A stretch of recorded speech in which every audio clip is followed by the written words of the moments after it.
19 de novembro último, Saca preparava para o governo de Aruba Corte para assinar uma decisão ribe permisso na palo que trata Carnaval 61.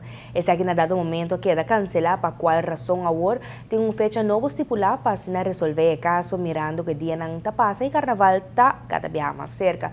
E fecha novo tá dia 20, tá dia 12 de dezembro para 2 horas de meio-dia.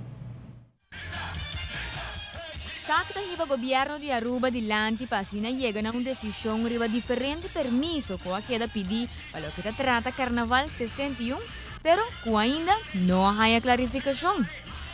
Zij onder ons erbij die juez para darnos un voorlopig permiso para organizar carnaval. Meneer Bosasaku tem 18 permiso que ahora nos hace petición para 18 permiso.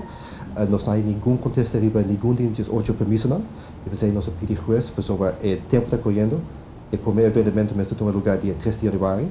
E ainda nós não sabemos quem vai organizar carnaval. E você nos vai corte, nós vai pedir juez com o Estado, que o ministro da Organização não pode uma decisão, para o juez tomar uma decisão e para nós voorlopige vergunning. Mientras tanto, SAC no tiene ningún contacto con el ministro de Asuntos en general, ni tampoco el gobierno en general. Nós não temos nada todo do governo, basicamente porque o governo vai dar aqui com o by distrito. Pero un costa seguro, no portin Carnaval 61 con dos organizaciones con permiso para organizar el evento cultural más grande de nuestro país. Como daarbij tem dois leidingpareden bij mesmo dia. Como daarbij tem dois paradas grandes, começa a John Domingo, primeiro com Ash Wednesday.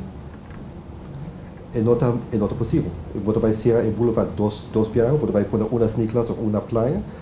Please, você vai pagar overtime para essa aqui. Não passa.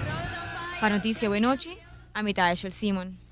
Te espera que para dia 12 de dezembro se por llegar a una solución y hay una aclaración riba quien lo haya el permiso oficial para lo que trata Carnaval 61 pues hoy día no está pasando y el primer evento lo está ahora y ya acaba un luna de tiempo.